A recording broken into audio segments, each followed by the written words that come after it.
Good evening. We're going to call the Foxborough School Committee meeting to order, being 7:03, March 17th.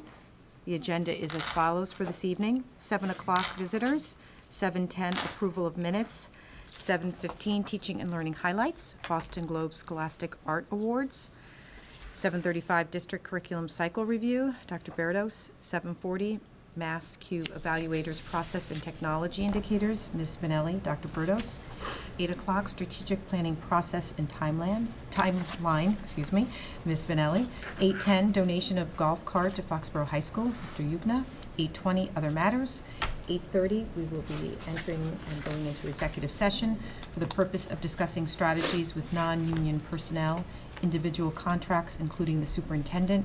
The committee will not return to open session. So we will start with 7 o'clock visitors. Any visitors any visitors that would like to be heard? Okay, seeing none, we'll move on to approval of minutes. And we have our March 3rd school committee regular meeting minutes to approve. Any revisions or additions? Admin.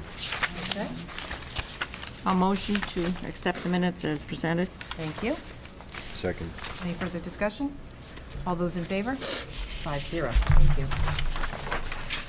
Okay, so we'll turn it over to Ms. Spinelli for the teaching and learning highlights. Yes, I'm going to first ask Ms. Arkasha. I know a lot of the students, she was just telling me there are tryouts tonight for various sports and things. Do you want to wait a few minutes? Did they think it was 7:15? I can go ahead, because I'm not sure how long their tryouts are going to run till. All right, so do you want us to go on to another agenda item and wait a few minutes to see if we have some students that That's show up? fine. That might be, that might be advisable. Yeah. Since she was telling me before the meeting that some of the kids might be able to come by, she wasn't sure. So she's got a presentation anyway so that we can admire the beautiful artwork and the myriad of awards. But just in case, I would hate for us to finish and then have a few kids show up. So why don't we? Okay, sure. We'll skip to district curriculum cycle review. Dr. Bruno? Okay. So our curriculum review this year, we're looking at social studies and wellness, and we're well underway with those two program reviews. Next year, with our cycle, we have science, technology, engineering that is slated for review, as well as world language. And at this time, we're not requesting any changes and would like to go forward. I would like to just note that with the science, technology, engineering, the draft standards are released now for us to look at, but they have not been formally adopted and will not be until the end of the 2015-2016 school year. So I anticipate a longer curriculum program review for science because of those standards. And the Department of Ed has done that intentionally. It's with the next generation science standards. And at the same time, they're looking at those other initiatives that are taking place, as you know, educator evaluation and many of the other things. So they're releasing them, which is a little backwards than what they've done in the past. So they're releasing them for us to look at for 2 years, but they're not formally adopting them for 2 years. So we will do a lot of review. We've already started looking at those, and we'll go from there. So does it make sense, though, to keep on track for us to start to initiate that It really review? does, Okay. because there's a lot that's there, and with the English language arts standards, where they have the literacy standards for science, technology embedded within there, there's a lot of crossovers. Okay. So it really does make sense. We weren't ready this year because the standards had not been released. Okay. So it's really been like 13 years since the department has had a full revision of their science standards. They've done a little bit here or there, and even with the new draft standards, it doesn't change the courses for high school, but it takes a really integrated approach for K to 8. So when we look at those, the other piece that it does, just as a little teaser, we've talked a lot about with our science MCAS, is we've had grade spans for the standards in the past, K to 2, 3 to 5, and then it's up to the district to choose which standards you're going to focus on. With the new draft standards, they're being specific by grade, which is nice. Okay. So the standards have been released. They have just been haven't released, yet but they have not been formulated. formally adopted by the Department of Education and will not be until 2016. The only changes between now and then that they're talking about really are just refining them a little bit, not any changes. For what we see is what we're going to go with. It's just a matter of really looking at the definition of college and career readiness and what that means within the science technology and refining them a little bit. But as far as the meat, if you will, of the standards, that is what they're anticipating on adopting.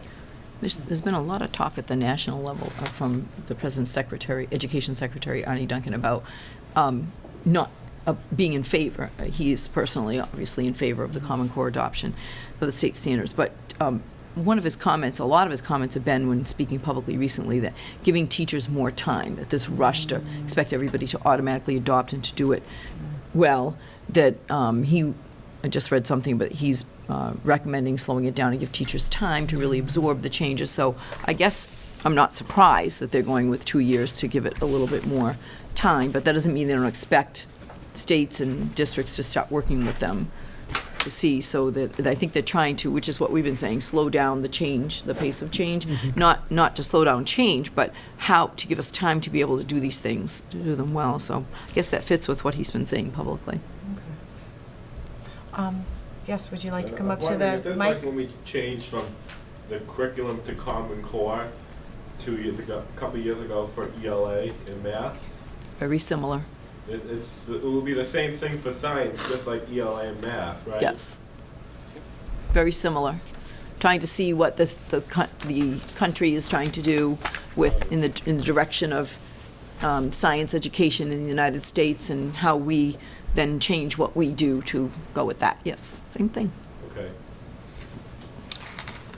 Would you like a motion to adopt the Motion curriculum? to accept. Or Yeah. to accept the curriculum cycle? Yes, Okay. please. So moved. I'll second. Any further discussion? All those in favor? 5-0. Okay, thank you. Do we want to move forward to the mass Sure, why not? evaluation process? Sure, why not? Let's do that. So as we may have mentioned at a previous meeting, we've been talking about it so many places, we actually couldn't remember if we mentioned it at this table or not. So if we have, then bear with us, but I know it hasn't been a formal agenda item. So back in October at the MassQ conference, Amy and I went to a session called MassQ Evaluators, and they gave us an overview of a program that the MassQ, which is computer-using educators in, still what it is now, in Massachusetts. And they have this new program teaching school districts how to evaluate and assess your technology initiatives. And we thought that was perfect timing for us, having rolled out a new technology plan. And they contract with an agency called Sun Associates, who that's all they do is professional development for school districts in how to evaluate individual tech initiatives, whole tech plans, whatever it is you're trying to evaluate, how you're doing as you go along. So we felt the timing was really great, even though normally somebody would say, well, wait till the end of your first year to see how you're coming along. But we really wanted to participate in the process during our first year so that we could see if any aspects of the plan weren't really being addressed, and to really get a baseline for where we are right now. So we went ahead with that, and it includes 4 days of professional development for a team of 10 administrators here in Foxborough. And so we have an elementary principal, our secondary principal, Diana Myers-Pakla. We have Amy, myself, and Bill, our tech director, Paul Bellotti, and teacher representatives.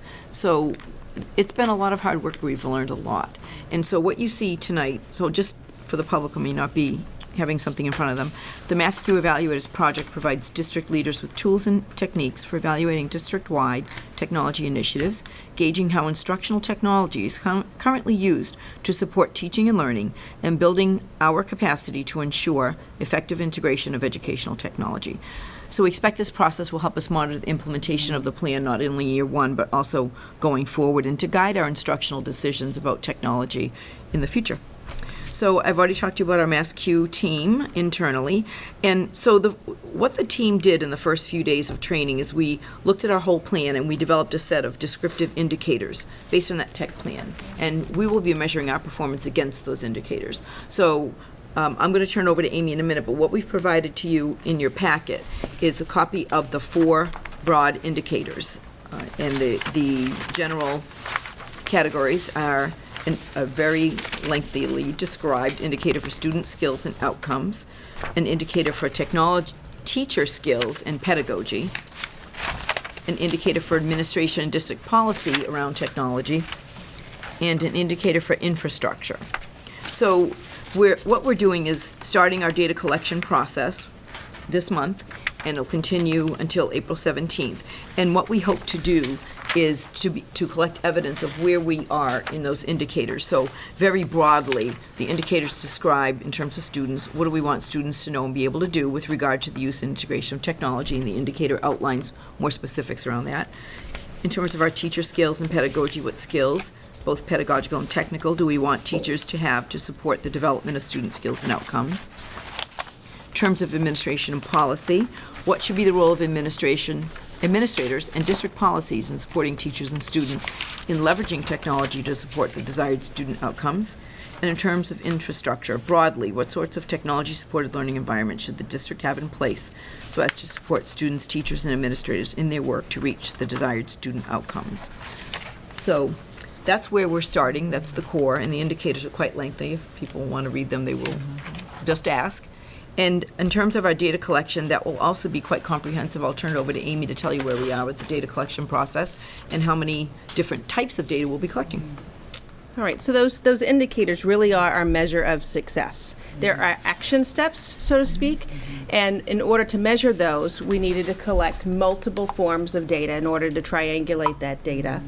And we wanted to bring in perspectives of everyone. Everyone has different opinions, from parents to students to teachers to ourselves, and how we're using technology really to support learning in classrooms. So with that being said, all of those indicators, we then developed that team of 10 of us, questions that would be asked either in a focus group, in an online survey, through walkthroughs, through every single classroom and learning space in all 5 of our buildings, taking all of that information, in addition to things such as inventories, infrastructure kinds of things that we have as well, aggregate all of that data. All of it is anonymous through surveys and the focus groups, and we're going to then have a deliverable in the end of this that will really kind of give a current state of the state. So focus groups, as an example, we have 9 focus groups that are going to take place. We have focus groups for parents. We have an elementary and a secondary parent focus group, which will take place on Monday, March 24th. And we sent out communications to parents if they were interested to please contact their building principal. If they wanted to serve on that one-time commitment, 1 hour on that Monday evening. Actually, it's a 2-hour commitment, I should say, by the time it's said and done, because it's not going to happen in an hour. It's just, it's going to be a lot of information.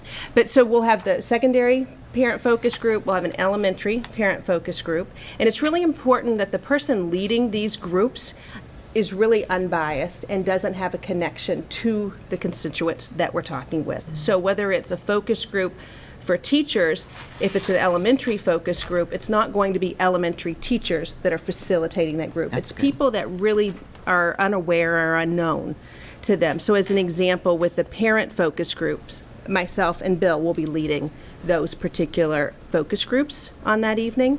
So we have the 2 parent focus groups. The staff focus groups, we have an elementary, a middle, and a high. And again, it's going to be, for instance, a high school teacher that would be leading the elementary focus groups and vice versa. So there's 3 focus groups there. Students, we're going to have a focus group of middle school students where it's going to be approximately 2 students per grade, because we really want it to be an intimate group at the same time. 8 to 10 people in order to collect information across grades, but where people really have the opportunity to speak their minds, if you will, and their thoughts and opinions. The IT department, so all of those that work with our networks and really behind the scenes technology, that will be a focus group. And then we'll have a focus group that are department heads and curriculum directors. So our 10 department heads here at the high school, along with Allison and Diane, that's a focus group. So those are our focus groups. We have online surveys that will be sent to parents and to teachers that we're in the process of working with, actually K-12 Insight, who does our culture and climate survey, to administer those. And then the school walkthroughs. That's going to be going through every single learning space, and we have a protocol that is being used to collect information. What are the students doing? What are the teachers doing? What's going on in that classroom? What are the devices that are available to students. How are they being used? And it's unannounced as far as the walkthrough, so it's not something to the, where you could like stage technology, if you will. It's really on a daily basis what's happening in our classrooms, in our labs, in guidance. We talked about Naviance a little bit, so there's technology being used many different ways. And that is totally anonymous as well, in that, of course, the person doing the walkthrough knows whose room they're in, but not somebody that's any value to them in any shape or form, or somebody even known to them. And it could be another teacher from another level, for example, or from our tech steering committee, or a teacher that serves on our evaluation, our tech, or MassQ evaluators. And they're really just going to collect and aggregate the information so that we paint a picture of how technology is being used every day. And that will help us know where teachers want to go, or what they currently are doing that we've provided. And if we don't see something we expected to see, then have we provided it? So even that will be aggregated in no one classroom. It's for us to really know what's going on a daily basis, so that we can triangulate that information with what people are saying is happening, and what parents and students feel are happening as well. So it's going to be a lot of information, and once that's the other reason by April 17th we wanted all of this data collected, because we need to then make sense of it and put it into a report where we see the evidence towards those 4 indicators and how it matches up with those, because that data really is to go back towards measuring those indicators and then help really our planning for the future and where we're going with technology and where our areas of strength and where our areas of opportunity. So the data is going to be collected by the 17th. Yes. But then there's going to need to be time, obviously, to aggregate it. We will to come trend it, back to- together as a team and take all of that information, and again, as Debbie said, it's all anonymous. It's a lot of information, starting to organize that information, make sense of it, and then start writing the report, which our hope is to have it presented to you by the end of the school year. That's So our it's an aggressive timeline. Yeah. It's ambitious, but it's ambitious, but the Sun Associates that we're working with feels that is within the time frame of what they typically do. And it does push us, but in a way that's great, because we really want you to know where we think we are in the first year of our new plan, and we'd like the summer to do some things with it, to plan for it, and we'd like to start the new year fresh, knowing, having a better idea of where we are and what our goals are. I think that will really help us a lot. And it's just, as I said, it's perfect timing. We went to that session, and we went up afterwards and said, where do we sign up? Because it's a really great learning curve for us in that area, I feel. It's And the other part of the strategic plan, Right. taking that information where you think about that's one of the 4 objectives on our current strategic plan. We want to have that information at the same time that we're starting Right. the strategic planning process. it would be probably either inefficient, duplicative, or maybe not even on point to have the strategic planning committee working on that 4th objective in technology and trying to figure out where to get information. So our goal is to pull this train into the station a little bit ahead of the strategic planning, so that the bulk of the work is, the data is collected, and then the strategic planning group can just say, what parts of this new information and report do we want to pull out to speak to the district-wide strategic plan, and what parts of it just rest internally with our team in terms of our next steps or our action steps that we want to take, in terms of, it could be anything, budget, capital improvement, you name it. So we hope to get some of those broad directional items out of it that will help the strategic planning group as well. I commend you with your thoroughness already. It's been a lot, but it's Right, but the map is there. You know what you're going to do. It's been nice too with It's a nice GPS. the group of 10, we're also taking that information, for example, the surveys that are going out to teachers and parents. Not only did it work with us developing it, then we took those surveys, vetted it through the administrative team, so all administrators had a look at the survey questions, and then it went to our technology steering committee for a second look at that. Is it clear? Did we miss anything? We know that it goes back to the indicators, but we really are trying to make sure that all stones are, uncovered. Well, as usual, you're engaging all the stakeholders, before the process even begins, to make sure that, again, it's a comprehensive assessment of the plan, of our technology plan. I'm just extremely impressed. It's so methodical, and it sounds like you're going to be incorporating, I mean, not only are you getting input from all of the different stakeholders, but you're trying to make it as, what's the word I'm thinking of, as unbiased and as kind of Yes. clean as you can in terms Yes. of setting up these groups, and not to have influences, Right. and for people to really feel that ability to just talk freely and give their input. So I'm really excited to hear, Yeah, about the sure. process when it's over. Again, it sounds ambitious, but sounds like the timing really ambitious. fits in with the other things that we're doing here in terms of the strategic plan. So I think it's, The good thing is we're following their process, which Right. has been tried and true, so to speak.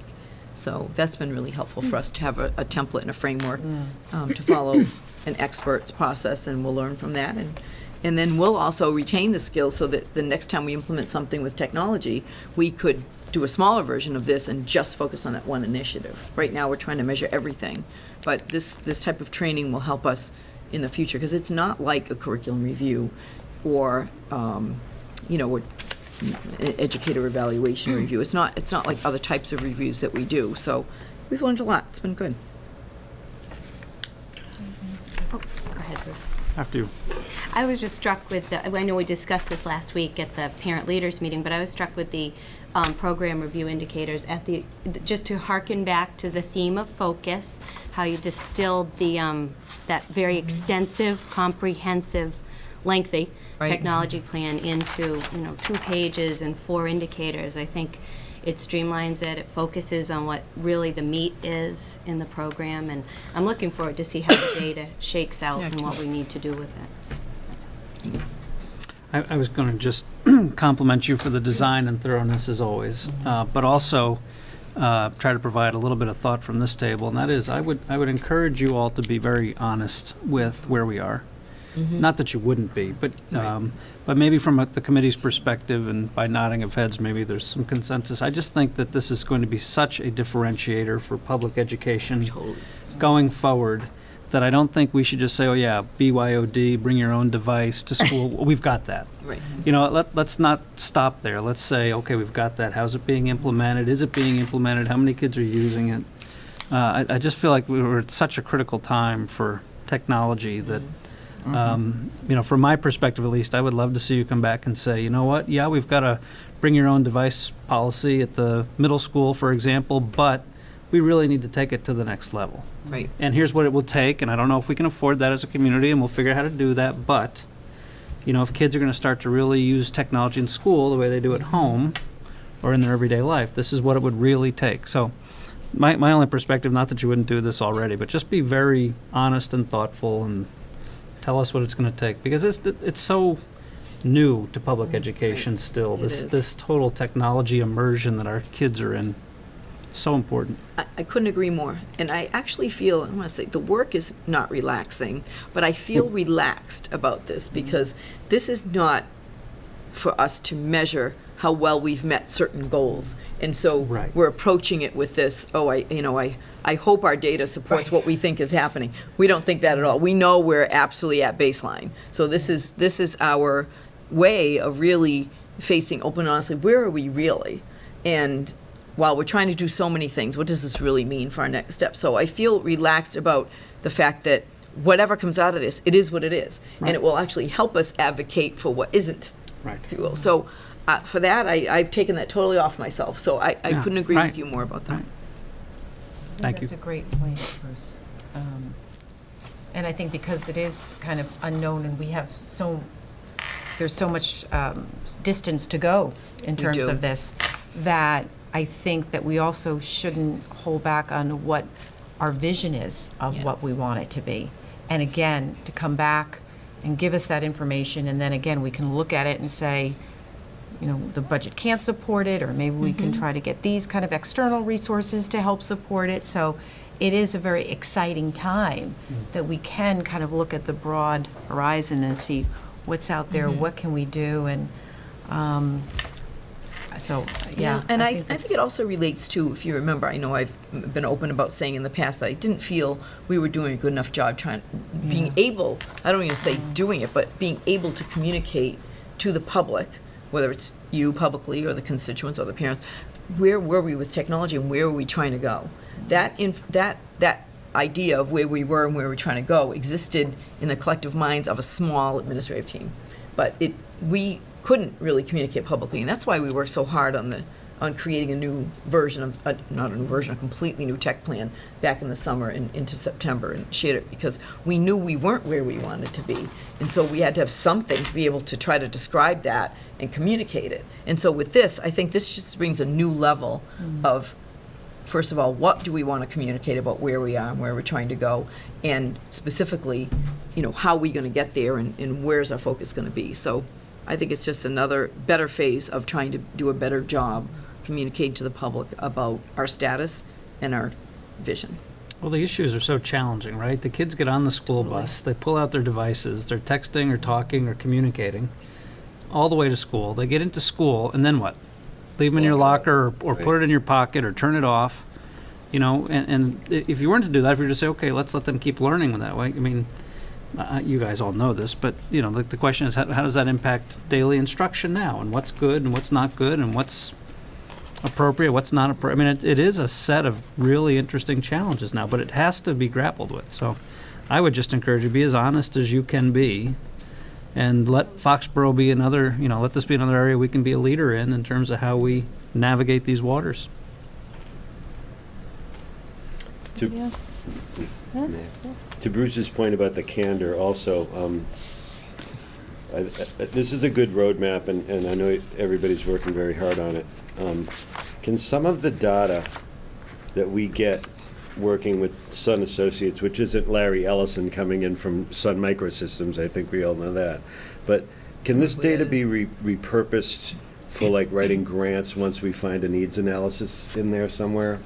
Like, is there any long-range things we can do with that data in case that, we find out that there's a certain number of students or families or however it works out that might need a device to BYOD?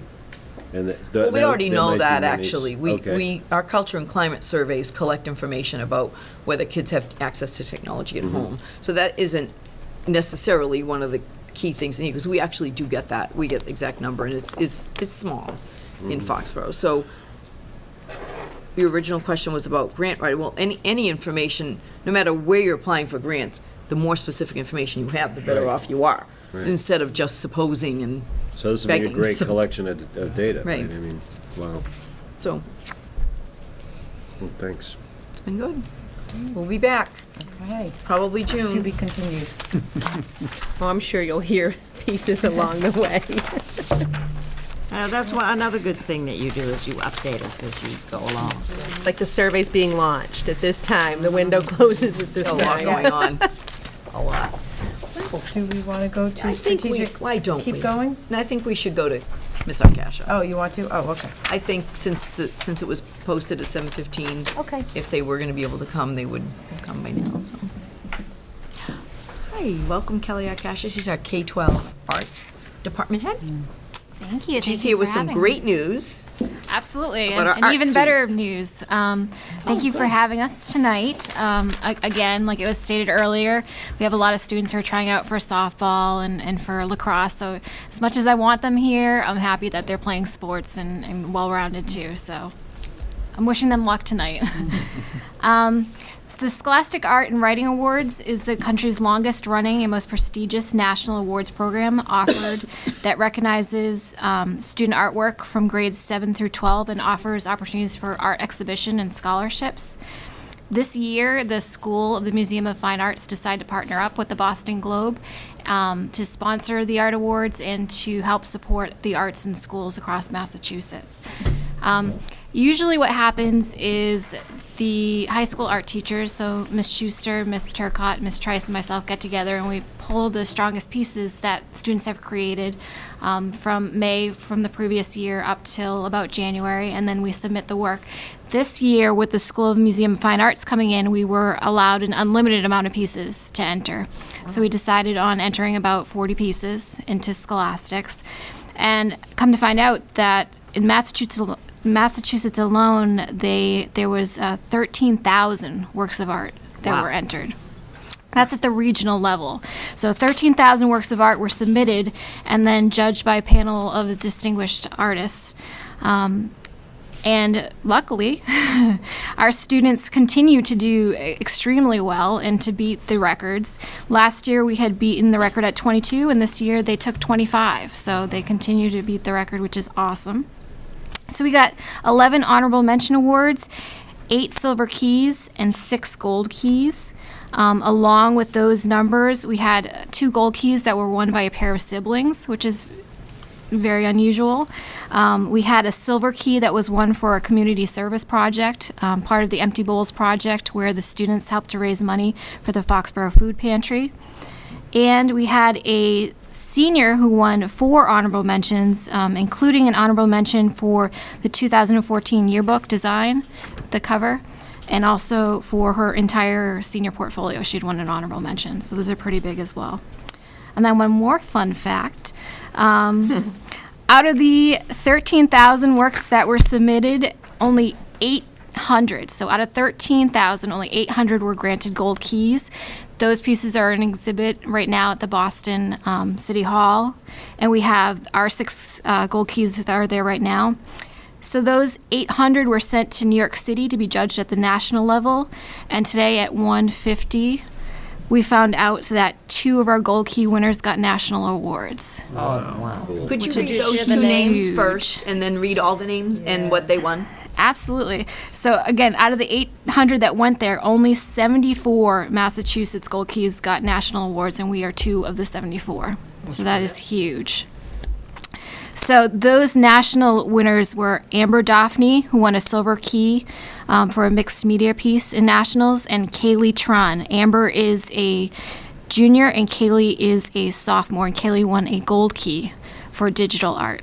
So both Amber and Kaylee will be getting an invitation to go to New York City for national events and to receive their awards in June. How exciting. It's huge. Very exciting. So I actually brought the pieces if you want me to show you the pieces. Love to see them. So we don't have the students this year, but we have their work.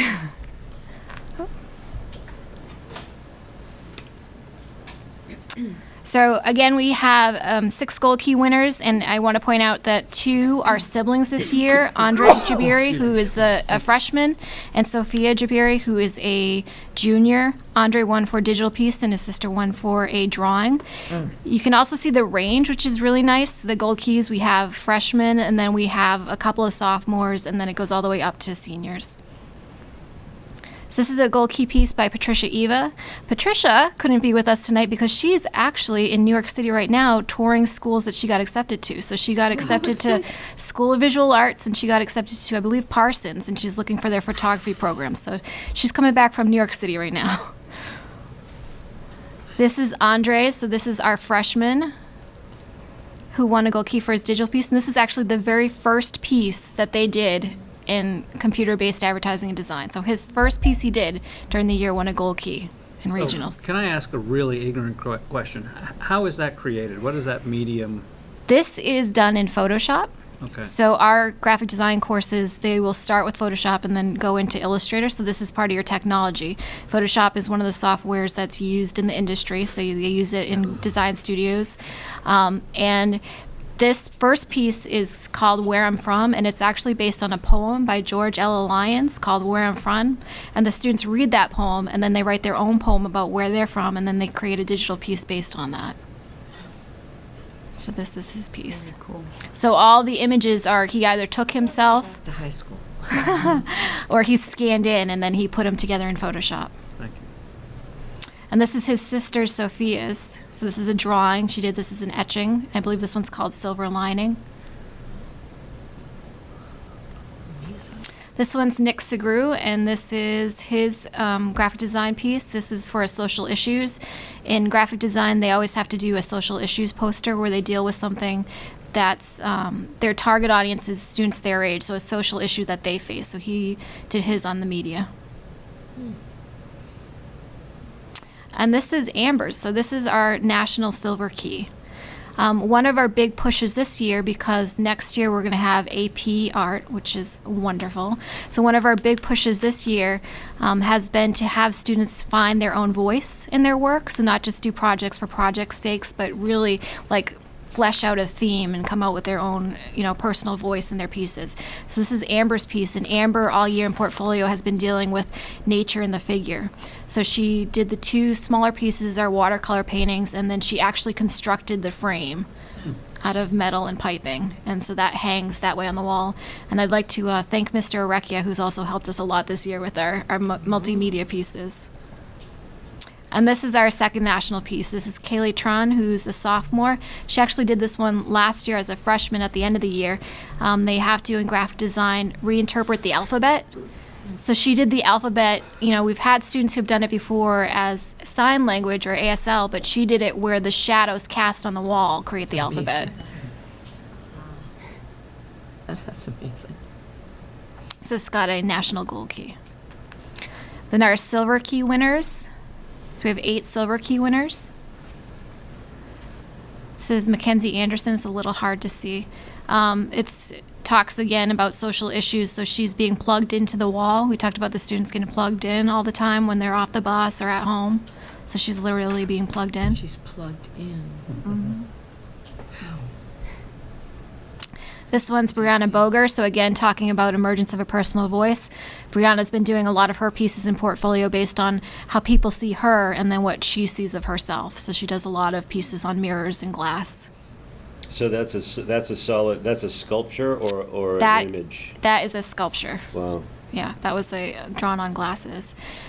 Painted on her glasses. And this is Dennis Lynch. This is a piece that he did, a double exposure piece. So double exposure is something that they dealt with in photography with darkrooms, but we're taking those techniques and using them in Photoshop. So these are 2 images.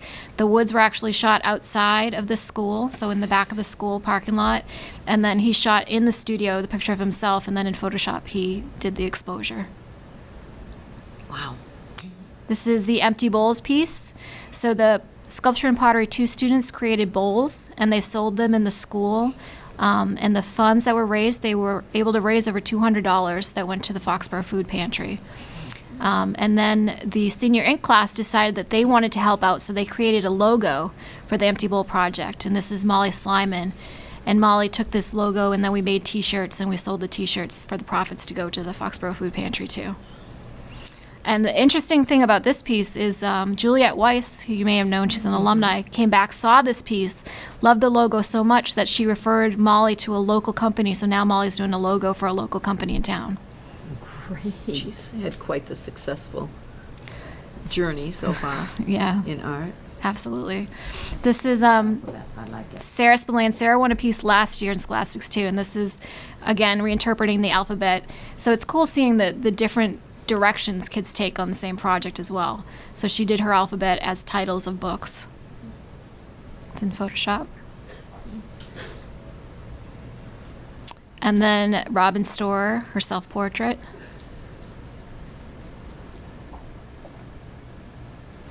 So it's Rachel Williams. Rachel is the senior who won the multiple awards.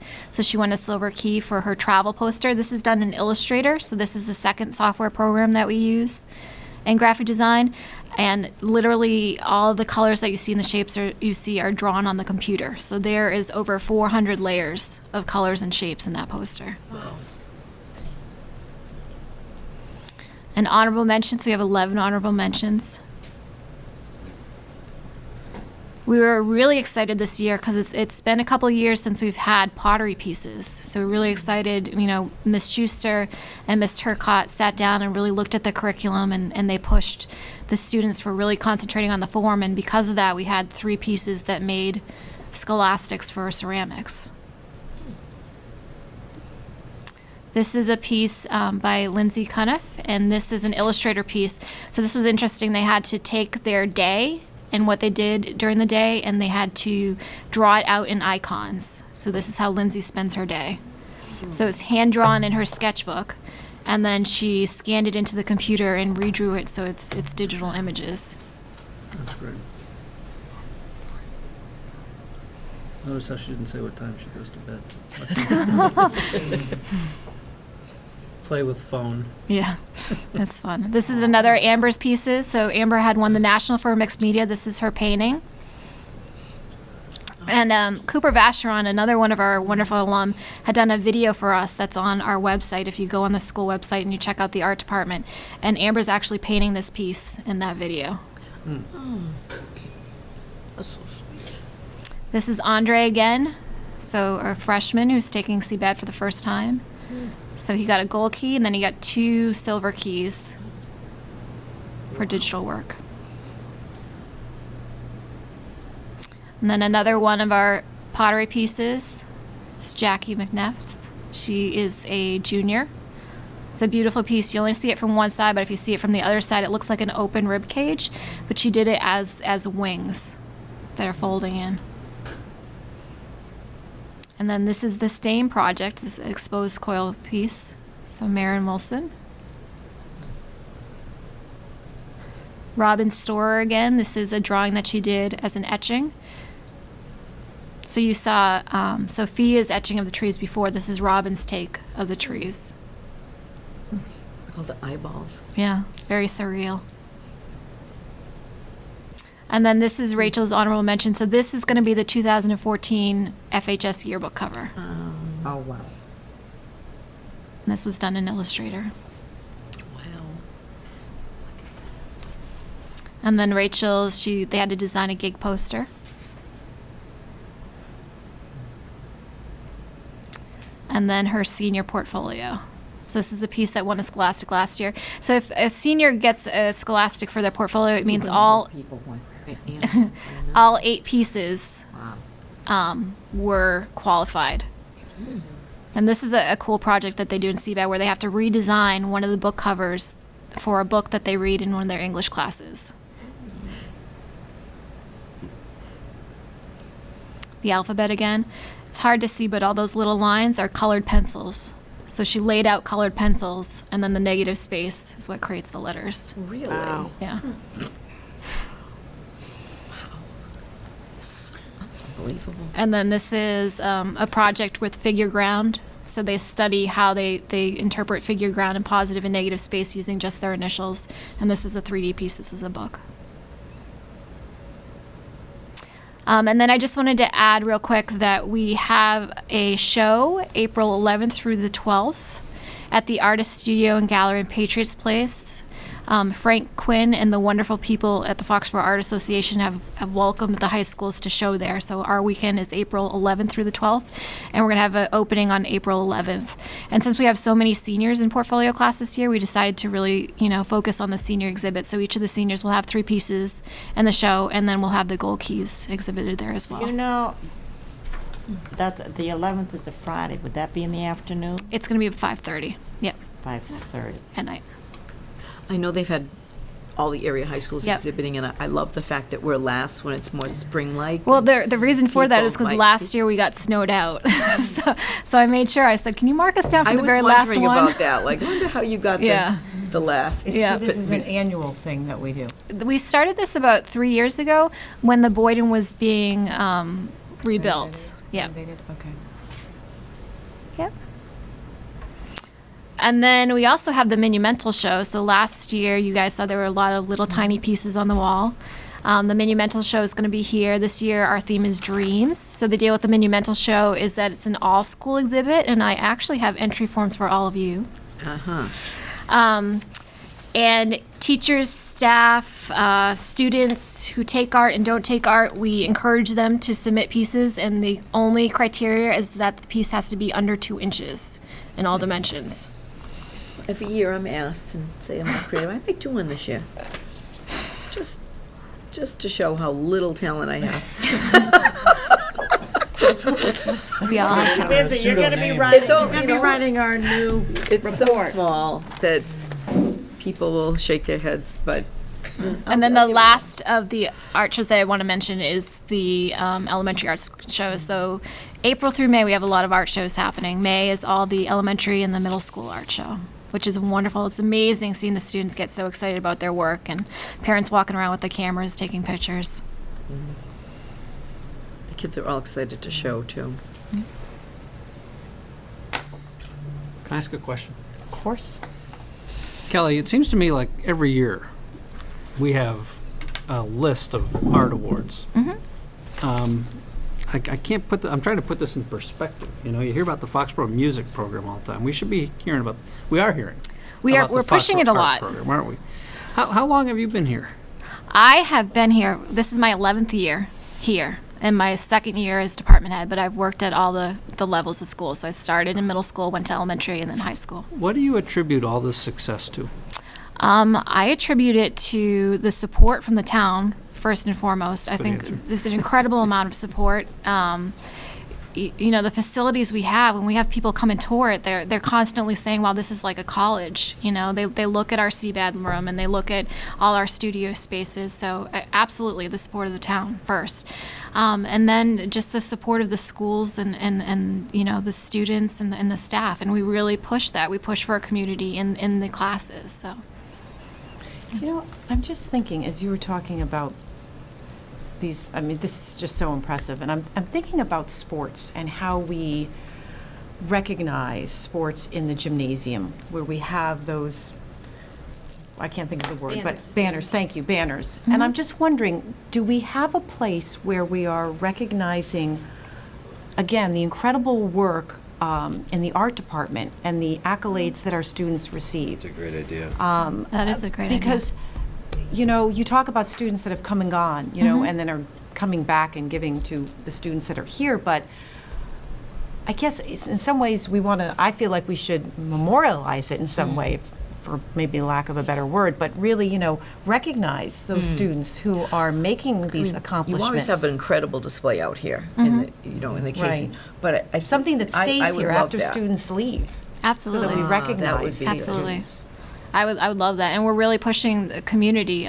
That we have a Twitter account now, so if people want to follow us on Twitter, we constantly tweet what's happening. But you can see, like when Juliet stopped by, we try to keep that community going and talk to people about when alumni come and get to talk to the other students. So we try to keep connected to our alumni who go out to colleges, and we have a number of students this year who are going off to art school. So it's pretty incredible. Yes. I'm just thinking of all the creativity in this, in your department, and whether, you know, they Alive and could come well. up with some kind of idea of, I think that would be great. You I know, think to that's an start awesome idea. memorializing of who wins those type of awards. Yeah. I think it makes it, I mean, we have so many creative students, but I think it makes it hard because their performance requires somebody to go and view. And I think it's harder, you know, than, say, music, which is performance-based, where everybody gathers in one room Right. and the performance begins and Happens. ends. So I think that's the challenge, is how do we take that concept, like the reception is a good one. So the reception at Gillette is a good time to gather people for a Right, purpose. the openings, yeah. To experience the art. But I think internally, and the monumental, when you do that here, is really, really adorable. Because it's fascinating what people can get on less than 2 inches by 2 inches. I'm totally shocked by it. But I think that would be a good goal, is how do we do that? So, hey, you're creative, you'll come up with something great. Absolutely, and I've got amazing teachers working with me, so I will throw it out there. Okay. Absolutely. great, I'd love to see something like that. Just onward and upward, it gets better and better every year. Yeah. They outdo themselves every single year. We're working for it. Congratulations. Thank Yes, you. congratulations to Thank you so all much. your Your students. Thank you. I will. I will. And great Thank you. job. Thank you Yes. so much. Well done. And mini mentals, I will pass them out. Okay, all right. Debbie wants one. Do you have, yeah, I'll take one. I have to think about it. Every year I decline. Maybe you could work in toothpicks. Yeah. Have you seen them, how small they are? But I could do something. Not well, but I could do. call I it just the want to beginning. file the disclaimer in advance, Yeah, Kelly.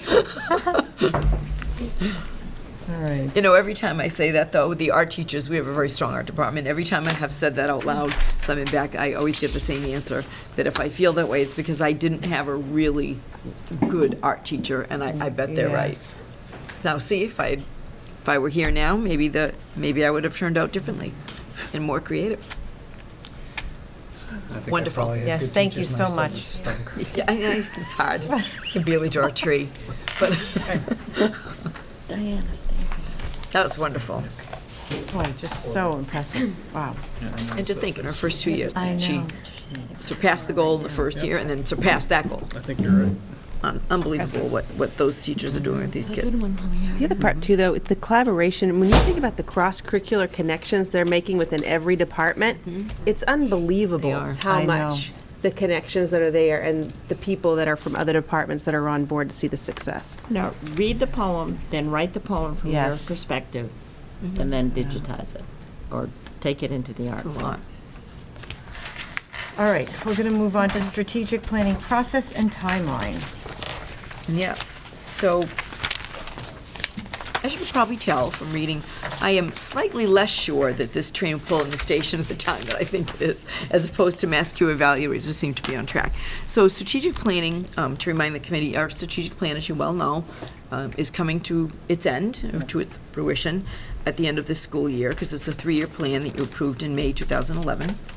So we are, with that in mind, we're forming a strategic planning committee so that we can review the current plan. At the end of the school year, we'll have the final update on what was accomplished via that plan. And I do want to compliment the last committee. I know Tina was on it. I served on it when Dr. Martis was here, because it's hard to create that first strategic plan, but it actually was, I'd say, just like I said last time, just the right amount to have to set a direction for 3 years. Not so much that we're into 3 years saying, gee, we hardly did anything, and not so little that we weren't ambitious. So I think that's really the mindset that I have going to the next 3-year plan, to keep that in mind. So we want to review and renew our plan to establish new 3-year goals and objectives, and our committee will consist of school administrators, teachers, parents, school committee members, and community representatives who have that interest in really working with us about looking at the future direction of our schools and shaping that a bit. We have a few teacher volunteers already. We haven't set any of the committee members yet, except for us. We have a few, so we have a few teacher volunteers. We have a few parent volunteers. I was hoping the school committee between last meeting and this had discussed amongst yourselves, or thought amongst yourselves about hopefully 2 of you that would like to serve on that. And as you know, this is a committee that's formed to advise the superintendent about the development of the strategic plan, so it doesn't require posting. But it would be helpful to have 2 of you. And community representatives that are not parents, I haven't heard from anyone yet, but as you know, I sent the district report card out to all postal customers with the invitation to participate. So if you know anyone that would serve as a community representative, let me know. Otherwise, I may fish around for 1 or 2 myself. And that we do plan to follow the same strategic planning process we used last time, which was analyzing data, establishing our priorities, developing overarching objectives, and then specific 3-year goals and strategy to achieve those. We have set 6 meeting dates, and we thought that was probably enough for now. We're going to hold them in the evenings from 6:30 to 8:30 p.m. because we have a lot of people who are working, either working parents or working community representatives. And we'll see if, as we proceed, if the committee wants to divide into smaller work groups to get a certain task done, they can meet in between and then come back to the whole group on the dates that you see there. And Wednesday nights seem to have worked out the best with the fewest conflicts for what things are going on in the different schools. So we do hope to wrap up the main part of this work sometime in June, but honestly, we're going to have to take it, 1 meeting at a time and see how far we get. We may need the summer. We want to do it well, but we do hope to have the draft before this committee for your full review before school opens or around the time school opens. So realistically, we'll have to take it as it goes. That's our hope, describe it as. Okay. So, anyone gotten excited about this since last meeting? Oh, that's the wrong question. Well, excited, yeah. Yeah, I was going to say. Okay, good. I think that the consensus from the last meeting was it would be very nice to have a continuum It And I would. do believe I heard Tina Bellinger's name mentioned in that venue. I would be happy to do it, but I certainly don't want to hog all of the strategic planning fun that is out there. So I'm certainly willing to share with others. Share the fun. But I certainly can. Who could she share the fun with? help. I did want to that say would be that I think your schedule it's great, but it did take us, I think it was over a year. The It last did. time Oh, around. Now, that- we that condensed was- a lot of, Yes. that this is just an aside. It did I know take we're us talking scheduling, but I over think- a year. But I think that's why I was hoping you would volunteer, because if we get stuck, well, at least 2 of us will be able to look back and say, well, when we got stuck with this last time, this is what helped Right. us become But we're unstuck. not starting from ground We're zero. not. We I have a mean, we template. struggled for months and months Absolutely. about where are we going to get data? Right. And what data is even Right. Well, important. we were And walking. we, through a I lot, don't you know. anticipate those roadblocks this time. I think Right. the challenge will be, we're going to pile you with data. I was going to But, say, I you know, think we're- that's, yes. And so the 3 of us will be, we're going to pile you with data. The difficulty, I think, will be sifting out the data Yes, that the right. strategic planning committee feels is important to the vision and future direction Right. of the district. And it's hard to sometimes ignore something you're interested in versus what's important. So we might, that's actually a literacy comprehension strategy, and I might use it for this. So I do have some ideas, like to look at everything and say, let's separate it into what's interesting versus what's important, and go to just what's important for this purpose. Or what's useful, right? In terms Yes, of because we data. tend to, there's certain things we like to look at, and Yes. there's a tendency to be attracted by the data that speaks to something you're interested in, but is that really what's most Right. important for strategic planning? And you can keep all that and be interested in it sometime. The So- main challenge last time was you took the path untaken. It was totally new. You know, Totally like, new. like Robert Frost's Yes, we did. take It the wasn't path really, untrodden. it wasn't really a blueprint at No, all to go no. by. And we have So- a good one, and So we I think we we have did seen well. how they outlined successes and. Yes. Well, I also served on that committee, so I don't know whether you would like Of another historian. another historian. I don't know, Steve, are you jealous? I know. Well, we get technology and budget, and I'm really not looking long-term anyway, so I live in the moment. I mean, just kidding. So do we have? so- I two- like the people suggested. I think it would be a good mix. 2 volunteers, Bev and Tina, that'd be awesome. Okay, so just a consensus, right? That's all we need, Debbie? That's all We you need to need. vote or nominate? I don't think or- so, No. just a consensus, which, Okay. Many, many thanks. Thank you. yes, thank you. Many, many Yes. thanks, and I'm glad we have some longevity. Yes. That would Okay, be really super. helpful. And Thank you both and very can, much. And you can give us feedback and updates as you're, proceeding on this Yes. proposed schedule, and if you Will. find that it's not enough time, just let us know. We'll definitely All do right, that. great. Thank you. Thank you both very much. I right. appreciate the second round. It's always fun to go to the next item on the agenda, which is donations.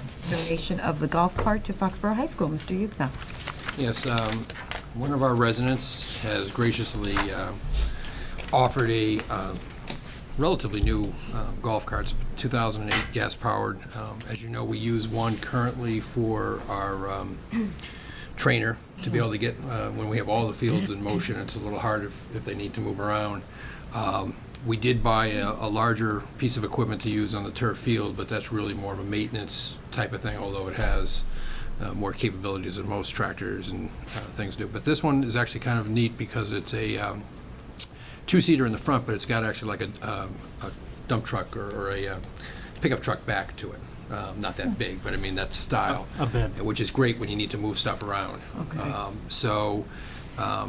Chris Corkery is the person who is donating this, and the only thing that he basically asked was that it be available for the Foxborough Cup tournament, which is held right here anyway, on that one weekend.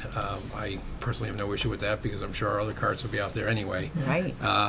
But it would give us, especially with the new expanded fields, I mean, we're going in 6 directions here now on the campus, and again, being able to get a trainer or trainers around it would be very good. So I think if the committee would accept this, he will make that donation. Yes. Mr. Uden just stepped out for a moment, but he asked if I would ask you, were there any maintenance or liability issues involved here? No more than what we have with our other equipment. I mean, the maintenance itself, it's a gas-powered engine. It's very simple as far as that goes. And as far as the, liability, obviously, we're having adults use it. It's Right. not something that we normally We let have, kids have. I mean, we so- have an old one that was donated at some Right. point in the past. Yeah. Now we have the different new one, and now we will have another donated one. But once we assume responsibility, we. Do we get insurance on them? We have Yes. insurance. Yes. Okay, We have there you general go. liability So covers that'll everything we do. cover our liabilities. Yeah. Okay, good questions, though. Motion to accept the donation thank with you. gratitude to Mr. Corkery. Yes. I'll second that. Mr. Uden, would you like to, I'm just, want to, We're accepting the Yes, we're- donation? just a motion was made to accept the donation, a second. Any further discussion? We did discussion. Yes. Thank you. Sounds terrific with. And no liabilities that we. Great, thank you. All those in favor? Aye. 5-0. Yes, thank you very much to Mr. Chris Wonderful. Corkery for his generosity. We appreciate it. It's a happy thing when we Yes. hear from them. It's Thank very you. generous, very much appreciated. All right, we're going to move on to other matters. I Have anything under other matters? almost always do. I want to start with really what's important, which is the Foxborough High School Jazz Lab Band and Jazz Ensemble, as I put in your informational matters, are to be congratulated for their outstanding performances at the Massachusetts Association of Jazz Educators annual Southeast District Jazz Band Festival, which was on March 6th, a few weeks ago. And this is one of the festivals where they were adjudicated. And both of our bands, the Jazz Lab Band and the Jazz Ensemble, were awarded gold medals. As a result of that, they'll now perform at the state finals in Framingham on Saturday, March 29th. And 3 members each from the Jazz Lab Band and the Jazz Ensemble were recognized for outstanding musicianship, and I would love to read their names. From the Jazz Lab Band, Micah Giggy for the alto sax, Max Doyle, I said that name right? Max Doyle on bass, Mario Simon on guitar. The Jazz Ensemble, Nick Adair, drums, Alexa Dumont, bass, Angie Jepson, alto sax, soprano sax, and flute. And in addition, Alexa Dumont was selected as the most valuable musician from all of the Division I bands. Outstanding. Absolutely. That is amazing. It's congratulations, wow. So we just want to call your attention to the Wednesday, May 7th annual Foxborough Music Association Jazz Festival, where you hear all of these talented students playing their hearts out. So that's the most important. Quick update. Bill and I have, this week, we're touring, or visiting, I shouldn't say touring, we're visiting all of the schools with Chief O'Leary to review our safety plans and evacuation plans and rally points and everything associated with that. And we'll be bringing you an update on school safety in general, everything under that, within the next month or two. But we do actively continue to work at that. It's something I don't say very often, but we spent the day today at the 3 elementary schools with him, and we'll be going to the middle and the high school within the next week. And Debbie, just so for our viewers at home too, that there are certain things that you'll be able to, right, disclose to us about that, but there are Yes. some things because of safety issues, right? Yes. That will be kept And for privacy. for So, privacy, okay. for example, I think people should know that we do this thoroughly. So mostly what we're talking about is, today was, we have very confidential plans about if something were to happen, even say a suspected gas leak, I don't want to say about, where do students go? If we were to have to walk students out of a building, where do they go? And we've reviewed all of those plans for the 3 elementary schools, and we're going to change some of those locations based on what happens there and what. So we went over all of that, and then Chief O'Leary and his people work with the Metrolec people who made the safety plans in the first place about 5 years ago. And it's time, 5 or 6 years ago at this point, it's time to take a fresh look and kind of reevaluate some of those plans and change it up. And so some of them might remain exactly the same. Some are shifting slightly, and others just don't seem to be workable, and we're changing some of those. There's never just one location either. There's a few, and some are preferable for certain things and some are preferable for others. So in general, those are the things that we review and make changes to, along with the police department, that we do look at that regularly, but we're looking at, I'd say, with more of a concentrated lens this year and making some changes to those plans. But we don't say where those places are. Right. Okay, thank you. And that's it. Oh, is that it? Do you have anything else? Day on the Amy? Hill, you had the, Oh. I wrote Day on the Hill, April 29th. Some years we send a delegation, some years we don't. I happen to, I'm at the Council on Aging that morning, so I won't be going, but I didn't know if some I of you would. usually try to plan to go. Right. Right. And Steve and I met last year, I'd love to go. Yeah. even though it was the bumped date Right. and not the full day. Okay. All right, great. Yes, Beth? I want to say that I have, since our vote last week to name the community field after Sam Burns, I have received nothing but congratulations on doing that. I have had people I do not know who they are come and say thank you to me and to thank the school committee. So, looks like we did a good thing. And then thanks to Mrs. Bellinger for telling me in the first place and then reminding me, because I misplaced my first notice. Just before our next school committee meeting, if any of you could get here on April 7, a little after 6, for maybe about a half an hour before our school committee meeting, for the World Language Department is going to have the first ever World Language and Culture Night right here between 6 and 8 in our high school cafeteria. They're going to showcase student videos, musical performances, specialty foods, art, and much more. And it is the first time that they have done this to celebrate our rich diversity with the community. Nice. So if we could come a few minutes early and just go through. You're going to be able to pull yourself away from that to come to the meeting? Well, you will have to drag me to the meeting. Okay. Because my heart will be there. Okay, thank you. I'll be there. Another, actually, example of a great new young department head who's thinking some creative, outside-the-box ideas and making And things including the exciting and fresh. community. I mean, it's very exciting. And thank you, Tina, for making me aware of this. My son brought the flyer home from Oh, school, yeah. so I gave Bevy a copy. Well done. There you go. I have just a comment and a question maybe for Bill.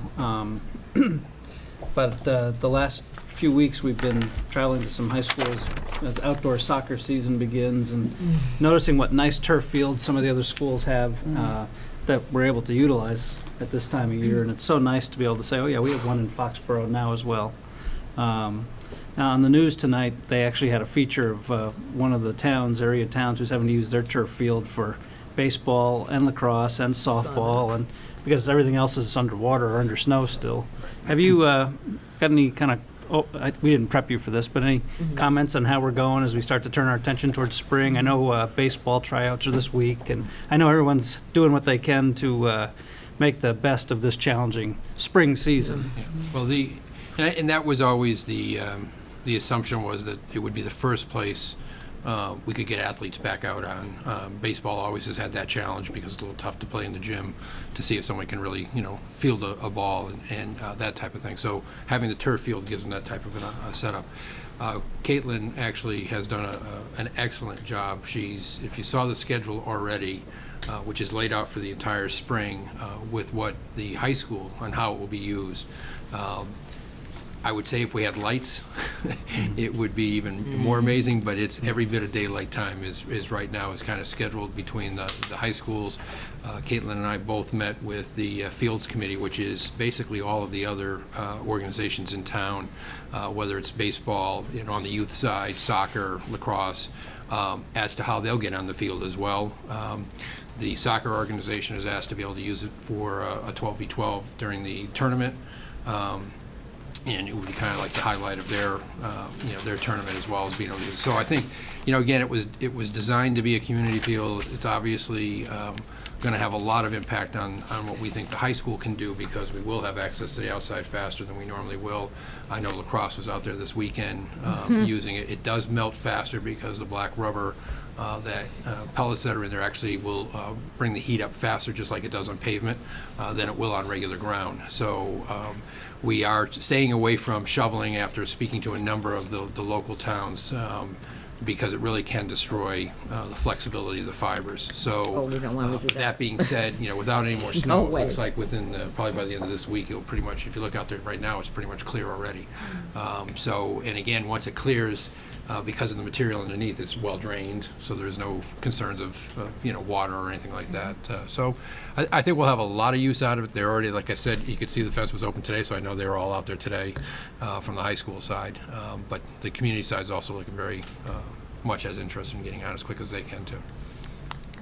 Thank you. Great, thank you. I saw for that same news clip, and I think the joke was if they had a spring swim team, it'd be perfect with the puddles out there. I don't know the feel, so that was interesting. I thought the same thing.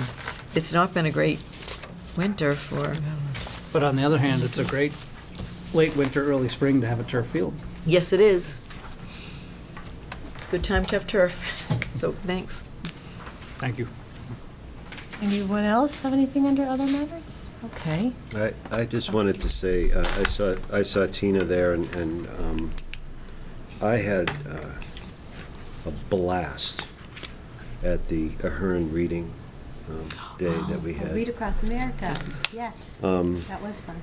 I was very impressed with myself that I could read in front of children without getting all jammed up, but I had 4 students from the 5th grade, one nice young lady and 3 good young fellas, and we read a Hardy Boys book, chapter 1, and I was surprised at how polite, engaging, exciting the kids were, and I have to be selfish. I got a lot out of it. These kids were excellent and were quiet for the whole chapter. Either they were looking at me and wondering when I'd leave, or they were interested in what I was reading. I'm not quite sure, but kudos to the staff, and there was 1 million people there. You were there. I all were there. I don't mean to leave anybody out that was reading, but yeah, I saw Debbie there, and there was just so many people. But it was, I wish I could do it every month. I really do. It was terrific. The elementary schools do Read Across America as well. They don't do it at the burst like Ahern does. But Yeah. yes, Joe? Why didn't the high school do Read Across America? Well, that's good. They text across America. Because it's designed, it's built around Dr. Seuss's birthday, and it's designed to have one time in the year to get younger kids who are still learning to read excited about books. Oh. So, You should already be excited by the time of high school right. to do reading. But thanks to the staff for putting Yeah. that together. Yeah, that and was all the Thank people you that for- volunteered. That was For bringing terrific. that up. Okay. All right. All right. Anything else before we adjourn? Okay, so we will be entering into executive session for the purpose of discussing strategies with non-union personnel, individual contracts, including the superintendent. The committee will not return to open session, so I need a motion to go into executive session. By roll call vote. Yes, but first to go through the motion. I first. move to go into executive session. Okay, I second. any further discussion? Okay, then roll call. Aye. Aye. Chair says aye. Aye. Steve, aye, and Tina, aye. Thank you. Okay, Thank you. meeting adjourned. Good night. Good night.